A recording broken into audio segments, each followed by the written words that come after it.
Chief justice साहब कह रहे हैं इलेक्शन कमिश्नर तुम जाओ सदर मुल्कत में, यानी इलेक्शन कमिश्नर साहब खुद तो कहते हैं जनाब, हालांकि अगर कोई चाय पे बुला रहा था चले जाते तो क्या रिश्ता। उस वक्त बड़ा उनका एक रवैया बड़ा मुतकब्बराना था कि मैं तो जनाब मेरे पास मैं क्यों जाऊं, मुझे ज़रूरत ही नहीं है आपसे मिलने की, मेरे पास वो मैं मुनासिब ही नहीं समझता। और फिर किस तरीके से 1 घंटे में चले गए।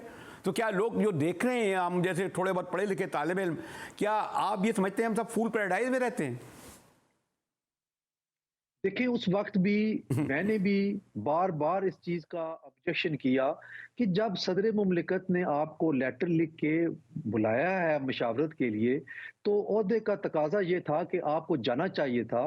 वहां जाके आप अपना नुक्ता नजर रखते और कहते कि जनाब, चूंकि आपके पास इख्तियार नहीं है, हमारे पास इख्तियार है, हम इलेक्शन की डेट अनाउंस करेंगे ये डिलिमिटेशन के बाद। लेकिन अफसोस इस बात का है कि उन्होंने जाने से इनकार कर दिया और उस दिन अमेरिकन सफीर को भी मिले। ये चीजें बिल्कुल नामुनासिब हैं और आईनी हदूद में रहते हुए उनको काम करना चाहिए था, जो कि नहीं किया। और एक और बात मैं करना चाहूंगा अभी आपके इस प्रोग्राम के तवज्जो से नाजरीन तक, ये बात कि क्यों दोनों इदारे बल्कि तमाम इदारे इस चीज का इंतजार कर रहे थे कि सुप्रीम कोर्ट इलेक्शन की डेट दे।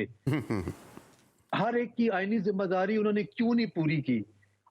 आइन का तकाजा इनको पूरा करना चाहिए था, सदर मुमलिकत को और फिर इलेक्शन कमीशन ऑफ पाकिस्तान को। मैं समझता हूं कि दोनों इदारे, बड़े इदारे, बुरे तौर पर फेलियर है इनका, कि मामला इनका जो इख्तियार था उन्होंने तमाम इख्तियार उठा के सुप्रीम कोर्ट की झोली में डाल दिया। और अब सुप्रीम कोर्ट की इंटरवेंशन की वजह से दोनों मीटिंग भी कर रहे हैं, डेट भी अनाउंस हो गई है। आखिर ऐसी क्या चीज थी, क्यों इस चीज का वेट किया गया?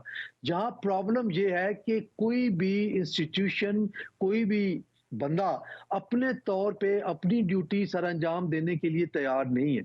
आपका नायब कासद भी आपके हुक्म का मुंतजिर होगा कि ये काम करना है, अपने तौर पे उसने कोई ड्यूटी सर अंजाम नहीं देनी। और ये मिसाल आप नीचे से लेके ऊपर सदर मुमलिकत और इलेक्शन कमीशन ऑफ पाकिस्तान तक कोट कर सकते हैं कि कोई भी अपने तौर पर करने को तैयार नहीं है।